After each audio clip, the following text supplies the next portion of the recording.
Dans le cadre libéral, il n'y a pas de spécificité de la liberté du travail par rapport aux autres libertés. Pourquoi ? Parce que tout relève des choix que peut faire l'individu. Et donc, il n'est pas question de trancher la liberté entre une liberté économique, une liberté morale, une liberté sexuelle, une liberté religieuse, etc., etc. Il y a la liberté de l'individu qui peut faire ce qu'il veut de lui-même, pour le dire brutalement. Et d'une certaine façon, la liberté du travail, ce n'est que l'extension à la sphère économique de la liberté de conscience. De la liberté de conscience. Et ça me paraît important de le dire, oui, il n'y a pas une spécificité, même si on prend en compte l'importance du travail dans la vie ordinaire d'un individu, même si on prend l'importance du travail dans l'organisation sociale, il y a une position de principe libérale qui est que on accorde à l'individu d'être maître de tous ses choix, finalement un droit à la vie privée qui s'étend à tout, même à la vie sociale. On pourrait dire que le travail en relève. Et donc, on ne doit pas spécifier on ne doit pas traiter la liberté du travail à part. Donc, je crois que c'est le premier point. Ça explique la neutralité de l'État. Finalement, la neutralité libérale à l'égard du travail, c'est la même neutralité qu'à l'égard des religions. Le principe de laïcité, d'une certaine façon, doit aussi s'étendre au domaine du travail. Neutralité. Je n'impose rien, je n'interdis rien. Bon. Et ce qui donne d'ailleurs, de mon point de vue, une unité au libéralisme et qui explique cela, c'est précisément le fait qu'une période assez vaste, XVIIe, XVIIIe siècle, on ait découvert en Europe, en se trompant ou pas, peu importe, les vertus de la liberté. Vous voyez, c'est simultanément que naissent les premiers écrits en faveur de la tolérance, donc religieuse, en faveur donc d'une forme de pluralisme sur un plan religieux et moral, et donc bientôt politique, et que l'on découvre à travers l'émergence de l'économie politique les vertus de la concurrence, c'est-à-dire de la liberté dans l'économie. Et finalement, le vieil ordre économique, politique et religieux qui structurait l'ancien régime, fondé sur, au contraire, un contrôle de tous les aspects de l'existence par un pouvoir central, politico-religieux, ce vieux monde-là s'écroule parce que dans tous les domaines, miracle, et même dans le domaine scientifique, et principalement dans le domaine scientifique, on réalise en fait que libérer l'individu, lui permettre, comme pourrait dire Mandeville, et peut-être qu'on en parlera, de se livrer même à ses vices, eh bien, ça dégage finalement de la vertu publique, ça dégage un bien commun. Et donc, si vous voulez, le paradigme de la main invisible d'Adam Smith, qui est bien connu pour l'économie, eh bien, en fait, il est aussi valable dans tous les domaines. À mon avis, c'est ce qui donne le fond de la pensée libérale. Il faut organiser le pluralisme politique, c'est la démocratie. Le pluralisme religieux, c'est la laïcité, au sens strict. Le pluralisme économique, c'est l'économie de marché. Et puis, il y a un processus ensuite d'individualisation qui fait que peu à peu, ça s'étend à tout, aux choix moraux, aux choix familiaux, aux choix sexuels. Et la bioéthique et l'évolution des mœurs permettent d'affiner les choses. Mais finalement, voilà, c'est ça, de mon point de vue, l'unité du libéralisme. Et donc, vous voyez que, de ce point de vue, la liberté du travail, c'est-à-dire de l'entrepreneur comme du salarié, mais je sais bien ce qui historiquement pose un problème, si on va du côté de la réalité du salarié de vivre sa liberté, je sais bien que cette question existe, mais en tout cas, dans un premier temps, le combat libéral est un combat pour la neutralisation du pouvoir de nuisance de l'État dans tous les domaines. Bon. Donc la liberté du travail n'est pas une question spécifique. Et ça va amener au fait que, dans tous les domaines, on défende chez les libéraux ce qu'on va appeler une justice procédurale et non pas une justice finalisée, c'est-à-dire une justice qui consiste à donner un cadre de cohabitation à chacun sans jamais peser sur la fin, donc la fin du travail éventuellement, sur la fin de l'action de chacun. C'est ce que plus tard Rawls, il y a quelques années, a synthétisé sur la formule que le juste prime le bien. Voilà. Chez les libéraux, le cadre juridique juste qui permet à chacun finalement d'être autonome est supérieur à une conception du bien, c'est-à-dire une conception particulière de la manière dont on devrait mener son existence, pour simplifier. C'est le premier point, donc la liberté économique la liberté du travail, mais c'est la même chose, n'a aucune spécificité. Le deuxième point sur lequel je voudrais insister, c'est que, et on commence à voir les limites là de la pensée libérale, c'est finalement pourquoi les libéraux, en plus de défendre donc le droit à la liberté dans tous les domaines, ne veulent pas aller plus loin. Ne veulent pas aller plus loin pour peut-être s'interroger sur ce qui serait la promotion d'une bonne société, d'une société juste. Vous voyez, où l'État ne serait plus simplement neutre vis-à-vis de ce qui se passe dans l'ordre social, mais où l'État interviendrait peut-être même en faveur de la liberté ou de l'autonomie, etc. Bon, et là, il y a des libéraux qui vont dans ce sens. Il y a par exemple des libéraux républicains qui vont insister sur le rôle de l'école dans ce cadre-là. Mais là, moi, je voudrais expliquer pourquoi, lorsqu'on est libéral, il est très difficile d'aller sur ce terrain. Et vous voyez le lien avec la fin du travail, puisqu'évidemment, il s'agit de savoir si un libéral peut s'interroger sur les moyens de peser sur le sens que donne chacun à son travail. Certains vont dire « non, ça ne me regarde pas, je n'ai pas le droit. Chacun se débrouille ». Et d'autres vont dire « non, peut-être on peut aller dans ce sens-là ». Mais là, ce que je voudrais rendre, c'est la difficulté de penser cela. On désigne traditionnellement la manière de concevoir des philosophies de l'existence, des philosophies morales ou esthétiques, comme des philosophies de la vie bonne. Qu'est-ce qu'une vie bonne ? Qu'est-ce qu'une vie bonne ? À titre privé, au travail, voilà. Qu'est-ce que ce serait une bonne organisation du travail, pour être schématique ? Dans le cadre de la pensée libérale, on refuse cette question. La définition de la vie bonne n'est pas à l'agenda politique. Ce n'est pas à l'agenda politique. Ça relève finalement d'une sétoriologie, d'une logique du salut, religieuse ou sécularisée. On n'a pas collectivement à s'interroger sur ce qu'est une vie bonne. Et donc, il y a un retrait de cette question. Et du coup, évidemment, ça pose un problème, c'est que les libéraux s'interdisent, et j'ai conscience de cette limite, les libéraux s'interdisent une réflexion sur le contrôle de la société libre, le contrôle de ce que Popper appelait la société ouverte. Cette question, donc, elle est très angoissante, finalement, pour un libéral, parce que, vous voyez, il faut comprendre, comme Popper l'a fait à la fin de sa vie, mais en subissant les foudres de beaucoup de libéraux classiques, il faut comprendre que, et oui, on prend le risque d'une autorégulation qui va peut-être aller n'importe où, qui va peut-être produire des comportements insupportables au nom même des valeurs de liberté. La société, si on n'agit pas sur elle, peut évoluer n'importe où, n'importe comment, notamment dans le monde du travail.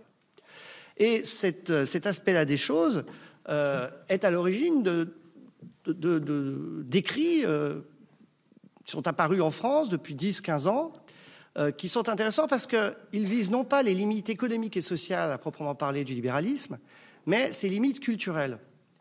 Alors, je pense aux écrits, peut-être que vous les connaissez, de Dufour, c'est Denis Robert, je crois, j'ai toujours un doute sur son prénom, de Christian Laval, ou plus médiatique de Jean-Claude Michéa. Et que reprochent ces auteurs au libéralisme ? D'une manière qui me paraît trop critique mais très intelligente, ils reprochent précisément au libéralisme de refuser de s'emparer de la question de la vie bonne. Christian Laval regrette le fait qu'à un moment en Europe, on ait finalement valorisé la recherche de l'intérêt plutôt que de la vertu, et que l'utilité est primée sur toute autre considération. Pour expliquer ce qu'est cette conception, voilà, il y a le titre d'un livre de Robert Dufour qui s'appelle « Le divin marché », est intéressant parce que c'est évidemment un clin d'œil au marquis de Sade, le divin marquis. Et donc, pour Dufour, le marché, eh bien, c'est en fait la porte ouverte, la valorisation, la justification du sadisme dans tous les aspects de la société. Le droit d'instrumentaliser autrui au profit de sa propre jouissance. Bon. Et donc, à mon avis, c'est excessif de réduire le libéralisme à cet aspect-là des choses, à Mandeville ou au marquis de Sade, parce que il y a ça chez Dufour, c'est excessif, mais c'est pas faux. Parce qu'effectivement, à partir du moment où on refuse une prise en charge collective de la définition du bien, eh bien, toutes les conceptions du bien peuvent être choisies dans l'ordre social. Et effectivement, la société peut évoluer dans des directions qui n'étaient pas prévues et qui sont angoissantes. Ça peut aller du côté de la vulgarité marchande, de la perte de sens individuelle et collective. Ça peut produire, dans le monde du travail, puisque c'est notre sujet, une forme d'aliénation épouvantable. Et en fait, d'ailleurs, c'est une vieille question, parce que si on prend le début du XIXe siècle, qu'est-ce qu'on appelle le patronage ? Eh bien, c'est la réaction spontanée, on va dire, du patronat au constat que la révolution industrielle a des effets pervers. Et comme ils veulent éviter que ce soit l'État ou le terme n'existe pas vraiment à l'époque, mais une gauche socialiste qui s'en empare, ils prennent eux-mêmes en charge la question ouvrière, c'est ça le patronage, parce qu'ils réalisent que le libéralisme économique, ne défendant aucune conception du bien, peut produire n'importe quoi. Bon, alors, je ne regarde pas mes textos, je regarde l'heure. C'est complètement idiot en même temps parce que je n'ai pas regardé à quelle heure j'ai commencé. Donc... Il vous reste 10 minutes. 10 minutes. Bon, alors, voilà. Alors, si vous voulez, voilà pourquoi on ne peut pas penser la fin du travail dans un cadre libéral, parce qu'on ne veut pas imposer une fin du travail aux salariés, aux individus, aux entrepreneurs. C'est une question ouverte. Et en même temps, évidemment, ça produit, je pense que d'autres que moi en parleront, ça produit des effets pervers qui font que la question se pose. Alors, en fait, évidemment, le libéralisme dogmatique qui refuserait toute prise en charge de la question du travail n'existe pas, si ce n'est sur un plan théorique et encore. Et sur un plan pratique et théorique, ça aboutit à une sorte de compromis. C'est-à-dire que dans le cadre du libéralisme, même les libéraux acceptent qu'il y a un droit du travail, qui définissent des contrats types pour protéger le plus faible dans l'entreprise. Simplement, la question est de savoir, évidemment, la portée, disons, la dimension morale, substantiellement paternaliste, comme vous avez dit tout à l'heure, de ce code du travail. Donc, oui, pour définir un cadre de coexistence des libertés qui protège le plus faible, non, si, au nom de cette protection du plus faible, on va plus loin et on pèse réellement sur la définition de la fin du travail. C'est-à-dire que protection du faible, oui, mais ordre moral, non. En droit, puisque je suis prof de droit, il y a une expression qui est qu'on parle de l'ordre de protection ou de l'ordre de direction. Donc, un ordre juridique de protection, oui, la plupart des libéraux l'admettent, pas les plus libertariens, pas les anarcho-capitalistes, mais la plupart des libéraux l'admettent, mais un ordre de direction, non. Alors, plutôt que de continuer de manière très abstraite, prenons un exemple. Prenons un exemple qui va montrer d'ailleurs la proximité entre la liberté économique et la liberté religieuse. Prenons l'exemple du travail le dimanche. C'est une vieille question, puis c'est une question récente, puisque c'est intéressant, hein, finalement, celui qui, dans la campagne présidentielle, met en avant la fin du travail, était à la tête, ou enfin une tête pensante des frondeurs. Les frondeurs se sont opposés à la libération du travail le dimanche, défendue par l'autre candidat. Donc, c'est une vieille question, puis c'est une question d'actualité. Ce qui m'a intéressé quand le débat est né, donc au moment des frondeurs, c'est de voir un type de réaction. Alors là, ça va peut-être devenir plus polémique, un type de réaction qui a froissé mon libéralisme à gauche, qui ne mettait pas en avant le problème seulement de la protection du travailleur qui va être finalement pris dans une pression de la part de son employeur qui l'amènera à renoncer à ses droits. Ce que j'ai cru percevoir, c'est bien d'autre chose, c'est une dimension totalement paternaliste du refus du travail le dimanche. Et ce qui m'a semblé retrouver, c'est en fait l'esprit de la loi de 1814, donc pleine restauration, plutôt de 1824, qui a voulu interdire le travail le dimanche. Donc il y a une loi au début du 19e qui veut interdire le travail le dimanche, mais pas seulement le travail le dimanche, qui veut tout interdire le dimanche. Cette loi interdit le travail, mais interdit le billard, interdit l'ouverture des bars, interdit les bals, interdit toute activité. Il y a même un projet de loi un peu plus tard, à la fin du 19e, dans un même esprit, qui veut interdire les trains, parce que les trains permettent aux individus de fuir les responsabilités familiales. Oui, non, mais dans un premier temps, c'est la logique du Shabbat qui est reprise dans un cadre chrétien en France relève de cette fonction-là. Ça existait d'ailleurs à la fin du XVIIIe, un peu avant la Révolution française. Les prêtres commençaient à s'émouvoir du fait que le dimanche, au lieu d'être cueillis, les Français s'amusaient. Bon, et donc il y a même un texte de Courier, Paul-Louis Courier, une espèce de libéral anarchiste du moment de la Révolution, qui a une pétition pour la possibilité de danser le dimanche contre un curé qui est arrivé à faire interdire les bals. Bon, alors pourquoi je retrouve un peu de cet esprit religieux, de paternalisme religieux, dans l'opposition au travail le dimanche?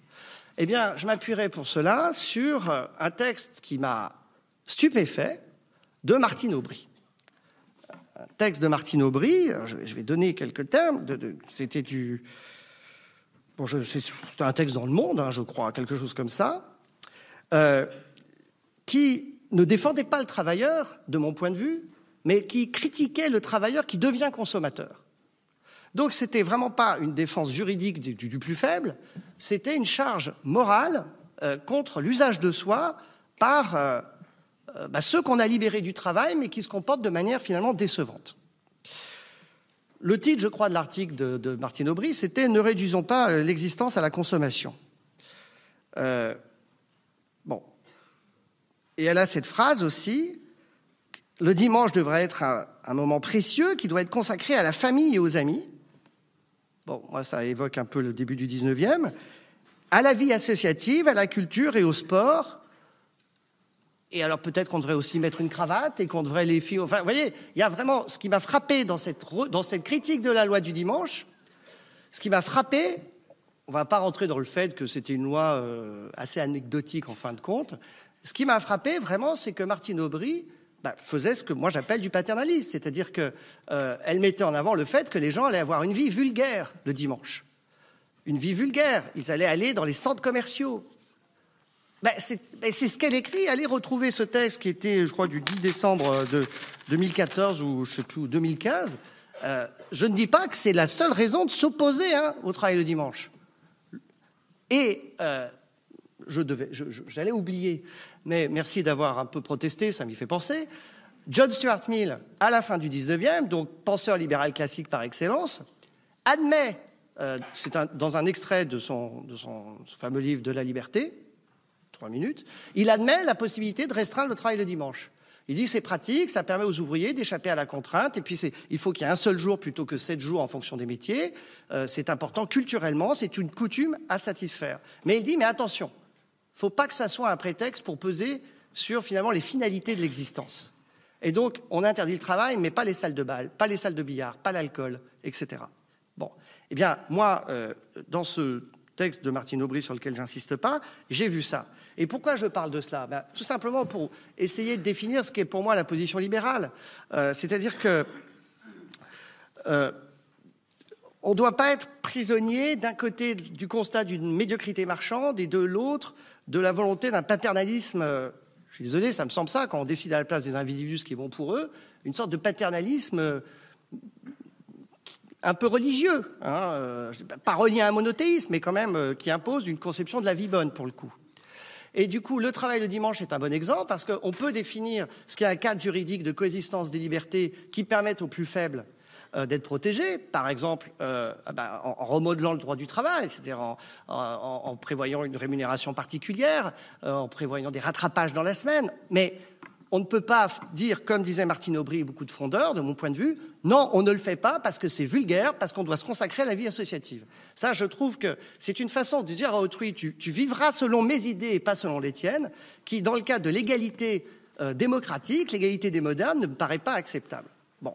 Alors, j'ai conscience de la difficulté théorique, mais voilà, pour finir finalement, je crois que la fin du travail ne doit pas être l'objet d'une définition politique, d'une prise en charge du pouvoir politique, ni comme disparition, évidemment, mais ni comme sens de la vie. Voilà, la fin du travail doit être laissée aux salariés et certainement pas prise en charge par l'État.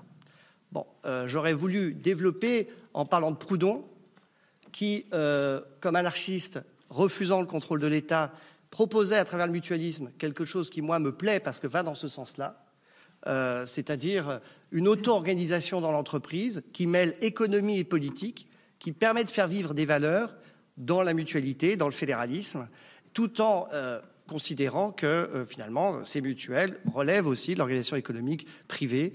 Et donc, voilà, il y a une voie pour l'entreprise politique ou l'entreprise de tendance que je ne développe pas, mais en tout cas, la fin du travail ne doit pas être prise en charge par l'État, selon moi. Merci.